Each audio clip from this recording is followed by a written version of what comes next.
Alright, welcome to this YouTube video where today I'm going to be showing you grade 8's some geometry tips. Now I've called it geometry tips because it's taking us to that next level of once we sort of look to identify angles, we need to know the skills behind why we can actually find those angles.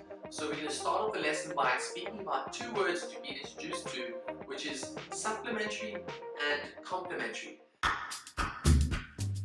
Now, what are these angles and why are they the sizes that we were told they are? So, supplementary angles, alright, and complementary angles are two separate types. Now, supplementary angles, alright, are angles that work around 180 degrees. And that is why they can also be called angles on a straight line.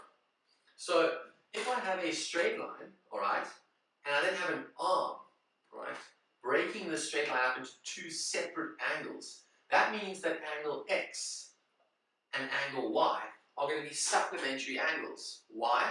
Because they add up to 180 degrees. So the fact that I can say that X, alright, with a little angle sign, plus angle Y is equal to 180 degrees. Alright, so if I had to give an example, it would be, here's a straight line.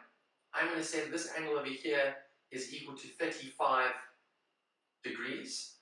So the question is, what is the supplement of 35 degrees? Well, the answer is going to be 145 degrees. Why? Because if these two angles are sitting on a straight line, it means that they add up to 180 degrees. So if I know what one of them is 35, I could simply say 180 degrees minus 35 degrees, and I'll find the supplement, which is 145 degrees. And this is angles on a straight line, a very important skill that we need to understand, but just the jargon behind it of using the word supplement or supplementary just means 180 degrees. Okay, don't forget that. And if you wanted me to write down the word, it's S-U-P-P-E-N-T-A-R-Y, and that is supplementary. Okay, so now we're going to work across the board and we're going to work on complementary angles. Now, complementary angles, as you can see here, I've drawn a 90-degree angle, and I know it's 90 degrees. Why do I know it's 90 degrees? Because there's a little box there. Very important to understand that, especially when we move on to other shapes, identifying rectangles, squares, right angle triangles. We're always looking for this little box, because that means 90 degrees. Now, I've given you a clue, because complementary angles deal with 90 degrees. So, if I were to break this 90-degree angle up into two separate angles, okay, and I said that this angle over here was 30 degrees. That means that the angle over here, right, leading up towards, because complementary angles make up 90 degrees, this angle over here would be 60 degrees. And just like we said, the supplement of y was x, or the supplement of x was y, and down here we said the supplement of 35 was 145. The complement of 30 would be 60 degrees, and alternatively, the complement of 60 would be 30. Now, let's do an example. If we just see it in a test, if they gave you an angle like this, and they showed you it was 90, and they wrote this was, say for instance, 25 degrees, okay? And they said, what is the complement of 25 degrees? They could put this in a sentence, or they could give you a picture. Now, what is the complement of 25? Well, we should immediately remember that, complement means they add up to 90 degrees. So that means if I've got 25, the whole thing is 90. So what can I write down? I could write down 90 degrees minus what I have, which is 25 degrees, which should equal, so let's put it more in the middle, which should equal whatever's left over here, which is the complement, which is going to give me what? 65 degrees. Alright? And that is complementary. I'll write the word down at the bottom here. Complementary.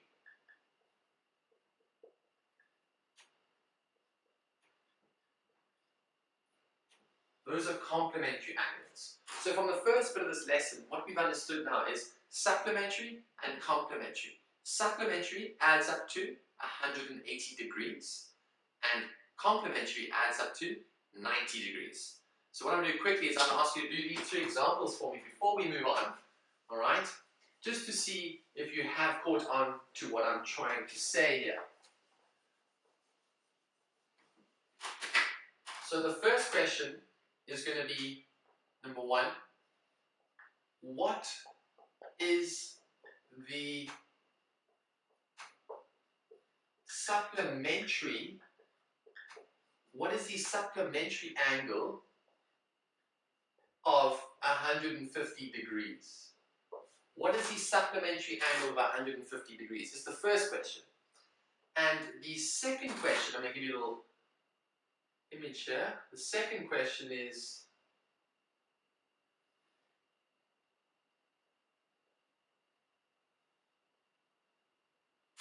I want to know what is the size of angle P? What is the size of angle P? So you can write those down or just jot down the answers and pause the video, have a look at it, and I'll tell the answers in a little bit. Alright, I hope you've managed to work out these answers because it means that you've understood the beginning of the lesson. So the first question says, what is the supplementary angle of 150 degrees? And that is going to be at what? 30 degrees. Yes, 30 degrees is the answer. Alright? Why? Because supplementary angles add up to 180 degrees. Brilliant. Now, so that was the answer. Now for number 2, we know that we're dealing with complementary angles, alright, because they add up to 90 degrees. So if I'm trying to find P, I could have said that angle P, alright, is equal to 90, because that would be the total, minus 72 degrees. You could have also just said 90 minus 72 is equal to an answer, but this is just sort of the next level of where you can actually create an equation. So here, angle P is going to be equal to what? 18 degrees. I hope you got those 2 answers. That means that we've understood the beginning of the lesson so far. Alright, now the next step in this lesson is I'm going to take you to something that becomes sort of slightly more tricky, but it's only because we haven't seen it before. So hopefully, with these examples and my explanations, you'll be able to understand what co-interior, corresponding, and alternate angles look like and why they exist. Alright, so I'm going to tell you now that they exist because of an important word called parallel lines. Now, what are parallel lines? So let's just quickly clear the board. But parallel lines, okay, parallel lines are lines that run next to each other, but never, ever, ever will they ever touch. Okay, they'll never touch. So parallel lines, I'll just write down here for you. Parallel lines can be identified by straight lines that look like they're pretty much running in the same direction, but we can only tell that they are parallel if I have the arrows. So parallel lines, alright? That's how we identify parallel lines. Let's just leave that on the board there for you. Okay, so parallel lines, alright, can run in any direction, but they're identified by having the same amount of arrows on each line. Because I say that as in pictures or images in a test, there often might be a few sets of parallel lines. So how they differentiate or tell you that different sets are parallel with one another is they might have one arrow on each line to show that these lines are parallel, and another set may have 2 arrows on them to show that they are parallel to each other. Okay, so what am I talking about when it comes to these angles? Now, we're going to have alternate angles, we're going to have co-interior angles, and we're going to have corresponding angles. So I'm trying a bit of a different method here today, alright, to try and do the explanation or the definition, as we could say, before we even look at the image. So let's get a bit of background knowledge and then see, once I've drawn the picture, can I maybe link these words to the angles that we're looking at, because we at least know the definition. Right, so alternate angles. What are alternate angles? Alternate angles are angles that sit on either side of this line I'm going to show you, called a transversal. Okay, and in terms of their size, alternate angles are equal in size. Alternate angles are equal in size. Alright? Co-interior angles, alright? Co-interior angles, sit inside the two parallel lines. Alright, I know this sounds a bit like jargon, but when we get the picture, it might make more sense. Co-interiors sit inside the two parallel lines, and they are what? Co-interior angles add up to 180 degrees. Alright? The sum of two co-interior angles add up to 180 degrees. So if the one was 50, the other would be 130. And because we've had an introduction to this lesson of the word supplementary, we could say that co-interior angles are supplementary because they add up to 180. Then, corresponding angles we're going to find are angles that sit in the exact same place, just on the other vertex. Alright, on the other vertex, which I'm also going to explain to you. And they are exactly the same size because they sit in the same place. So, are equal in size. Alright, so let's make an image here now and see exactly what I'm talking about. So, when we have a set of parallel lines, and let's draw a set of parallel lines here. This is a set of parallel lines. Okay, and they're parallel because I've indicated that. Let's actually use a bit of color, probably makes it a bit more exciting. And we'll use green. So this is a set of parallel lines because I've indicated that with these green arrows. Okay? Now, all of a sudden, these parallel lines have been cut. Alright? So they've been intersected by a transversal. Okay? They've been cut by a transversal. So, what happens is, all of a sudden, we form these angles. Right? There's 4 angles around here, and there's 4 angles around here. Now, what is the word vertex? This is the vertex over here. It's where the angles form. So because I have a set of parallel lines and one transversal cutting through, it forms 2, call them vertices or vertex, alright, where the 4 angles form.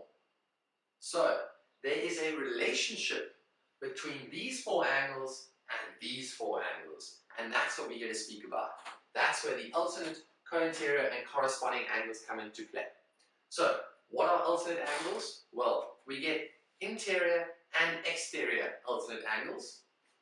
And what do I mean by that? Well, alternate angles, if we were to highlight this transversal in blue, okay, highlight it in blue.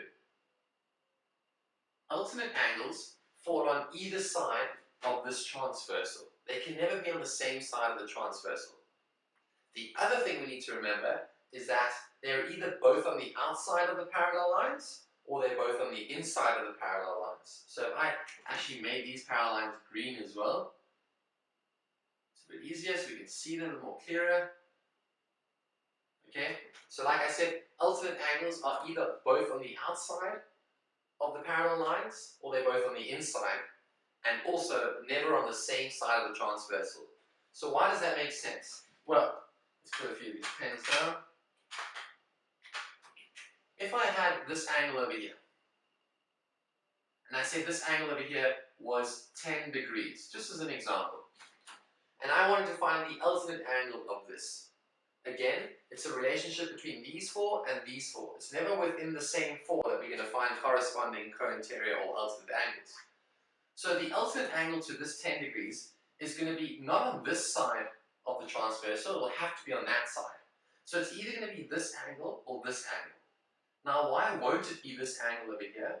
Well, I told you that they're either both on the outside or both on the inside of the parallel lines. So because this 10 degrees is on the outside of the parallel lines, that means that the alternative angle, or the alternate angle, sorry, to this 10 degrees is going to be this angle over here. And what did we say about the size of them? We said that they are equal in size. So this is 10 degrees, this is also going to be 10 degrees. And that's how alternate angles work. Another example, alright, would be if this angle over here is also 10 degrees. And that makes sense because you should know that vertically opposite angles are equal. Now, this falls inside the parallel lines. So what would the alternate angle of this be?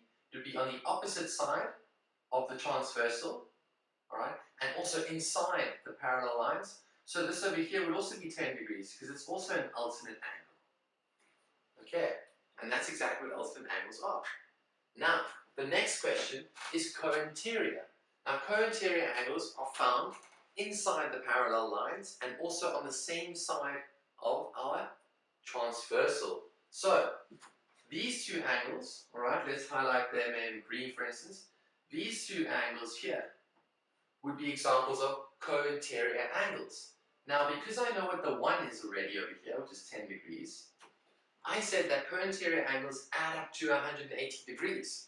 They are supplementary. So if this is 10 degrees, what would this be? It's going to be 180, I'll just write it in and then erase it, 180 minus 10, which gives me 170 degrees. So now we know this angle in here, this angle over here is going to be 170. I'm going to do it in black, so I think the green doesn't come out too clearly. It's going to be 170 degrees. Alright? And that is co-interior. This would also be an example of co-interior angles. These two on the inside, on the same side of the transversal. So if I want to find out what this is, it again would be 180 minus 10, which would give me 170. Perfect. So now, last but not least is corresponding angles. Now corresponding angles are in the exact same place, just around the other vertex. So if I had to name or number these angles as 1, 2, 3, 4, I did it clockwise, and I took that same thing, went to the top, what would this one be? This would be 1, this would be 2, this would be 3, this would be 4. And we're literally just matching up the numbers. So what is corresponding with this angle over here? Well, this is 4, we have 4, this is also 4. This is the corresponding angle. Okay? These are corresponding angles. And what did we say about corresponding angles? We said they are equal in size. So now the proof is there for you. That look, we already worked this out. But just to prove to you that corresponding angles are the same size, just check it out, it's over there. Now, we can use the skill to work out what this angle is. So what is this over here? Number 3, we have number 3. So what is number 3 up here? 170. So this is going to be 170. Making sense. And you're probably also thinking, well, I could have worked that out because of angles in a straight line. Yes, you could have. But sometimes we can't work them out, so we must use our knowledge on corresponding co-interior and alternate angles. So last but not least, let's find out what this number 1 is. Well, what is the corresponding angle? It's going to be this one over here. Yeah? And it's going to be 170 degrees, because corresponding angles are identical in size. They are equal in size. Now, those are some geometry tips for today. I hope it made sense. Let us know in the comments below if there's something we may have left out or something you'd like to see in the next YouTube video. But for now, I hope you can use this to practice all those assignments you're getting from your teachers at school. Good luck.